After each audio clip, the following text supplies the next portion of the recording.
વિપક્ષોએ વિદેશ મંત્રી એસ જયશંકરને 5 સવાલ પૂછ્યા છે, પરંતુ એસ જયશંકર બરાબર જવાબ આપી શક્યા નથી. નમસ્કાર. અમેરિકામાં ગેરકાયદેસર વસતા ભારતીયો છે એ ભારત આવી ગયા છે અને પોતપોતાના વતન બી પહોંચી ગયા છે. 104 ભારતીયો ગઈકાલે ભારત આવી ગયા.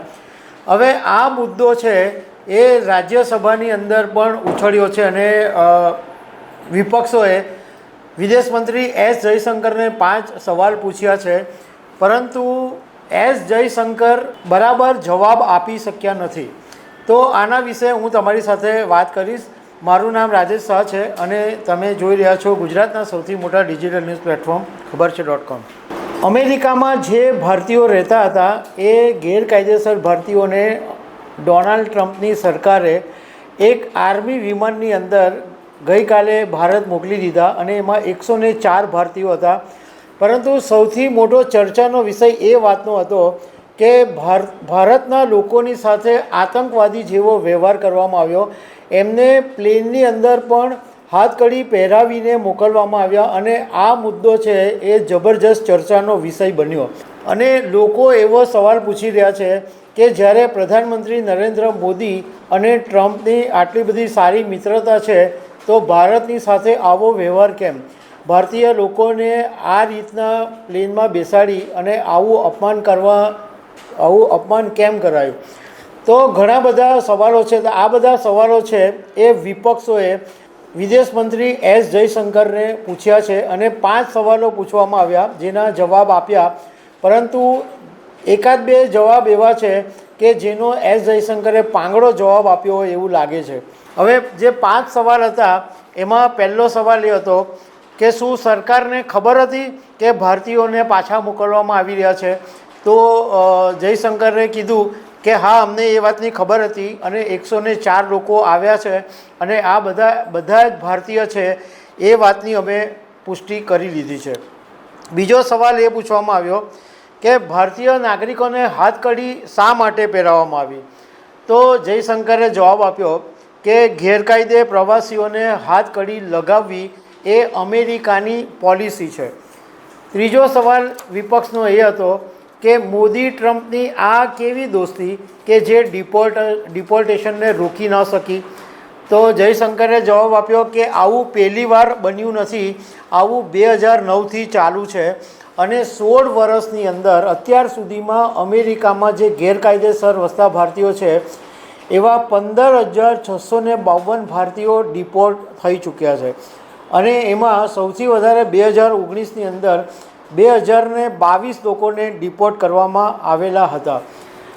જયશંકરે કીધું કે અમે ગેરકાયદે પ્રવૃત્તિના પક્ષમાં નથી અને એ કોઈપણ દેશની સુરક્ષા માટે જોખમી છે. ચોથો સવાલ એ પૂછવામાં આવ્યો કે ભારતીયોની સાથે આતંકવાદી જેવો વર્તાવ કેમ કરવામાં આવ્યો? તો જયશંકરે કીધું કે અમે અમેરિકાની સરકારની સાથે સંપર્કમાં છીએ અને જેથી સુનિશ્ચિત કરી શકાય કે ભારતીયોની સાથે દુર્વ્યવહાર નહીં થાય. પાંચમો સવાલ એ પૂછવામાં આવ્યો કે શું સરકાર જાણે છે કે 7,25,000 ભારતીયોને દેશ નિકાલ કરાશે? જયશંકરે જવાબ આપ્યો કે અધિકારીઓને એવી સૂચના આપવામાં આવી છે કે જે ભારતીયો અમેરિકાથી પાછા ફર્યા છે એમની સાથે બેસીને એ વાતની જાણકારી મેળવે કે આ જે ભારતીયો હતા એ અમેરિકા કેવી રીતે ગયા, એજન્ટો કોણ હતા, જેથી ભવિષ્યની અંદર આવી કોઈ ઘટના નહીં બને એ નક્કી કરી શકાય. આવી વાત જયશંકરે કરી. હવે આની અંદર બીજા બધા સવાલો પણ એ ઊભા થાય છે કે અમેરિકાએ આ જે ભારતીયોની સાથે કર્યું કે ભાઈ જે ગેરકાયદેસર રહેતા હતા એમને હાથકડી પહેરાવીને મોકલ્યા, તો અમેરિકા શું બીજા દેશોની સાથે પણ આવું કર્યું છે કે બ્રિટનમાં મોકલી દીધા હોય કે પછી ભારતની સાથે જ આવો વ્યવહાર કર્યો છે કે પછી એશિયાના દેશો છે, પાકિસ્તાન છે કે એની સાથે પણ આવો વ્યવહાર કર્યો છે? આની પણ તપાસ કરવી જોઈએ. નો ડાઉટ એ વાત છે કે ભાઈ કોઈ ગેરકાયદેસર રહેતું હોય તો પાછા મોકલે. આપણે ભારતની જ વાત કરીએ તો તો બાંગ્લાદેશીઓ અહીંયા આવીને ગેરકાયદેસર વસતા હોય અને આપણને એ ખબર પડે તો એને આપણે મોકલી આપીએ. પણ એવું સાંભળ્યું નથી કદાચ હજુ સુધી કે કોઈ જે પણ બાંગ્લાદેશીઓને પરત મોકલા હોય તો એને હથકડી પહેરાવીને ને એને આવી રીતના અપમાનિત કરીને મોકલા હોય એવું સાંભળ્યું નથી.